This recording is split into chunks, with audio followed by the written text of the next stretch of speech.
men are scheduled for execution on March 20th. Let's see what they did to land on death row. Wendell Grissom. Grissom drove his white Chevrolet truck out of Arkansas and onto Interstate 40 heading west on November 2, 2005. He picked up a hitchhiker named Jesse Jones who was homeless just beyond the state line in Oklahoma. The two men drank whiskey and got to know each other while heading west. They also talked about robbing or breaking into properties in order to raise money.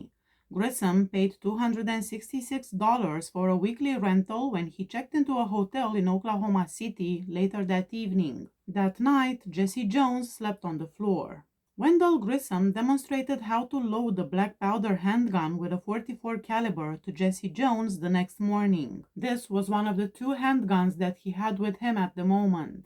On their way west on Interstate 40 in the vehicle that morning, the two men continued to drink. Their trip at the Love's Country Store on exit 108 at approximately 10:45 a.m. saw each man purchasing a pair of brown cotton gloves as captured by security cameras. From there, they searched for a house to break into by driving into rural Blaine County. Grissom parked his truck in the driveway of Matt and Drew Kopp's home close to Hitchcock.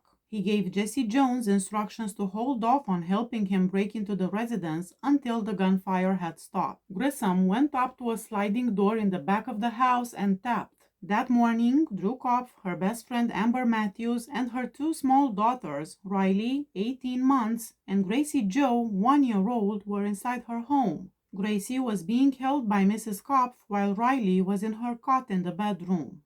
As Mrs. Kopp turned in her glider rocker to talk with Grissom, Mrs. Matthews answered the sliding glass door.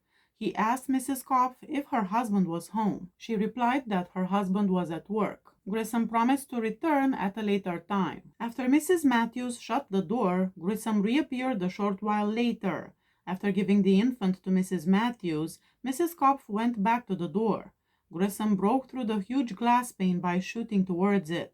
Then he entered the house and shot Mrs. Kopp a second time, hitting her in the hand. The infant and Amber Matthews rushed into Riley's bedroom. After a struggle, Mrs. Kopp shoved the intruder onto a couch across the room. She implored Grissom to take what he wanted and go, as she was on top of him struggling. Taking the black powder pistol from his belt and putting it to her head, he simply chuckled at her.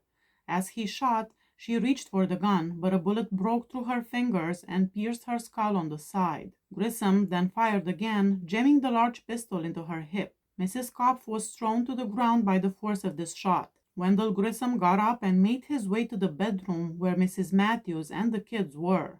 Mrs. Kopp heard the shots. After breaking out of the house, she went to the garage and opened the overhead door.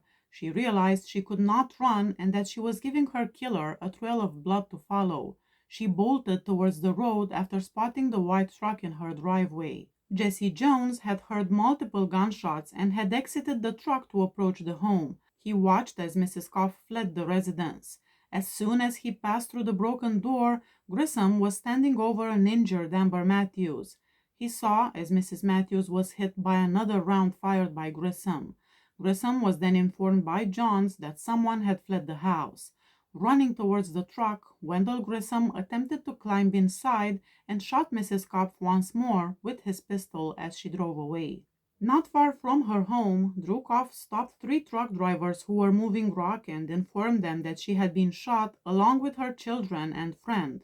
Along with Mrs. Kopp, one of the truck drivers, a retired police officer himself, got into the vehicle. He drove Mrs. Kopp to the hospital in neighboring Watonga after reporting the shooting over the phone to the Kingfisher County Sheriff's Office. Wendell Grissom and Jones tried to flee the crime scene on a red 4-wheeler ATV they discovered in the Kopp family garage after realizing their plans had been disrupted.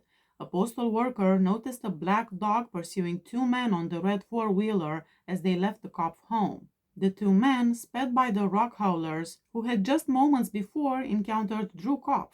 After a short while, the man on the 4-wheeler ran out of gas, but they were able to catch a ride with a passing farmer who thought they were laborers. He drove them to the Hilltop Cafe, which is located on Highway 33 just over Kingfisher County border. When the two women in charge of the Hilltop Cafe that day observed two males peering into the store's window from the outside and inside parked automobiles, they were alarmed. The two men entered the shop and each purchased a separate beer can. One of the clerks reported them to the Kingfisher County Sheriff's Office.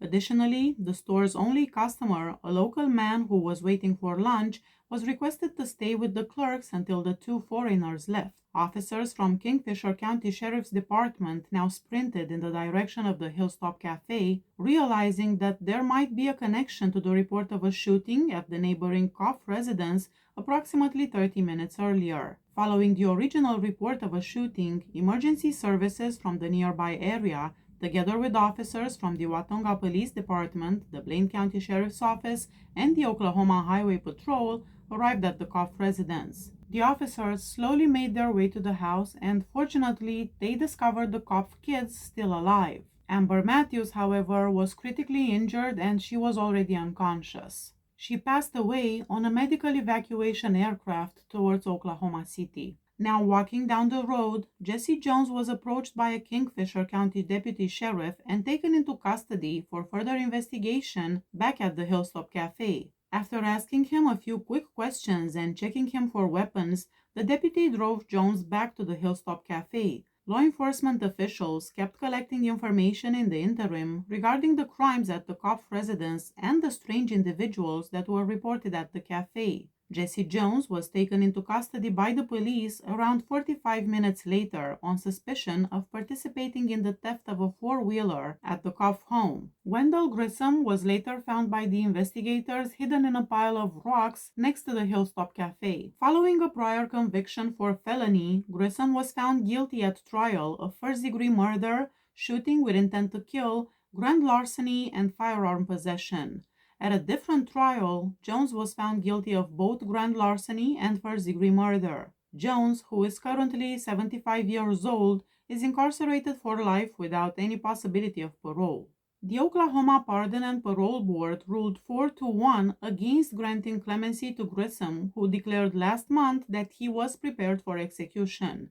He declined to appear before the board via video from behind bars. His lawyers pleaded for clemency, saying that the convict regretted his actions profoundly and that he had brain damage. His execution is scheduled to be carried out on March 20th by lethal injection.